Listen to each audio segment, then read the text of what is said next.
Hi అండి, అందరికీ నమస్కారం అండి. ఫ్రెండ్స్, ఇప్పుడు అందిన వార్త. ఇక రేపు రాష్ట్ర వ్యాప్తంగా కూడా ఈ జిల్లాలకు భారీ వర్షాలు అంటూ ఇప్పుడిప్పుడే ఏపీకి సంబంధించిన వెదర్ రిపోర్ట్ అయితే రావడం జరిగిందండి. అయితే ఇందుకు సంబంధించిన పూర్తి వివరాలు అయితే మన వీడియోలో తెలుసుకుందామండి. అంటే ఏ ఏ జిల్లాలకు ఈ వర్షపాతాలు ఉంటాయి, భారీ వర్షాలు ఎక్కడెక్కడ కురుస్తాయి అనేది క్లారిటీగా తెలుసుకుందామండి. వీడియో మాత్రం పూర్తి వరకు చూడండి ఫ్రెండ్స్, అప్పుడే మనకి పూర్తి సమాచారం అయితే తెలుస్తుంది. అలాగనే ఒక లైక్ చేసి ఇలాంటి మరిన్ని అప్డేట్స్ కోసం ఇప్పుడే మన ఛానల్ని సబ్స్క్రైబ్ అయితే చేసి ఫాలో చేయండి ఫ్రెండ్స్. క్లియర్ చేయకుండా టాపిక్లోకి వెళ్ళిపోదాము. ఇక ఈ జిల్లాల్లో రేపు పిడుగులతో వర్షాలు. ఇక ఏపీ రాష్ట్రంపై ఉపరితల ఆవర్తనం ద్రోణి ప్రభావం కొనసాగుతుందని ఏపీఎస్డిఎంఏ వెల్లడించింది.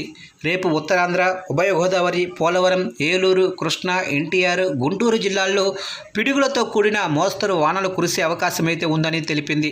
ఇక బాపట్ల, పల్నాడు, మార్కాపురం, ప్రకాశం, నెల్లూరు జిల్లాల్లో తేలికపాటి వర్షాలకు ఛాన్స్ ఉంటుందని, ఉరుములు వస్తున్నప్పుడు బహిరంగ ప్రదేశాల్లో చెట్ల కింద ఉండరాదని సూచించింది.